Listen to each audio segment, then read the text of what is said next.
Trikaripur Kooleri government L P സ്കൂളിലെ കുട്ടികൾ ലഹരിക്കെതിരെയുള്ള million ഗോളുകളിൽ പങ്കാളികളായി. ഇവിടുത്തെ പൂർവ്വ വിദ്യാർത്ഥിയും മുൻ ഇന്ത്യൻ ഫുട്ബോളറുമായ മുഹമ്മദ് റാഫി പരിപാടി ഉദ്ഘാടനം ചെയ്തു. ദിസ് ന്യൂസ് സ്പോൺസർഡ് ബൈ ഉയർന്ന ഗുണനിലവാരം, തികഞ്ഞ വിശ്വസ്തത, ജനതാ പാൽ. സംസ്ഥാന ആഭ്യന്തര വകുപ്പ് പൊതുവിദ്യാഭ്യാസ വകുപ്പുമായി സഹകരിച്ച് നടത്തുന്ന തൂഫാൻ ദി നാർക്കോ ഹണ്ട് പ്രൊജക്ടിന്റെ ഭാഗമായാണ് കൂലേരി ഗവൺമെന്റ് എൽ പി സ്കൂളിലെ കുട്ടികളും ലഹരിക്കെതിരെയുള്ള 1 മില്യൺ ഗോളുകളിൽ പങ്കാളികളായത്. അന്താരാഷ്ട്ര ലഹരിവിരുദ്ധ ദിനാചരണം കൂടി മുൻനിർത്തി നടത്തിയ പരിപാടി സ്കൂളിലെ പൂർവ്വ വിദ്യാർത്ഥിയും മുൻ ഇന്ത്യൻ ഫുട്ബോളറുമായ മുഹമ്മദ് റാഫി ഉദ്ഘാടനം ചെയ്തു. ഞാൻ പഠിച്ചു വളർന്ന സ്കൂളിൽ തന്നെ 2ാം തവണയായി പോയി വരുന്നത്.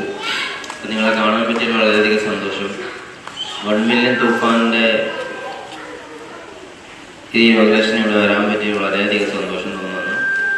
അതുപോലെ ഇപ്പം മനു പറഞ്ഞതുപോലെ ഇവിടുന്ന് പഠിച്ച് വളർന്ന ഓരോ വിദ്യാർത്ഥി ഇവിടെ വന്ന് നിങ്ങളോട് സംസാരിക്കാൻ പറ്റിയാൽ തന്നെ വളരെയധികം സന്തോഷമാണ്. അതുപോലെ നാളെ നിങ്ങൾക്കും ഇതേപോലെ പറ്റട്ടെ എന്ന് പ്രാർത്ഥിക്കുകയാണ്.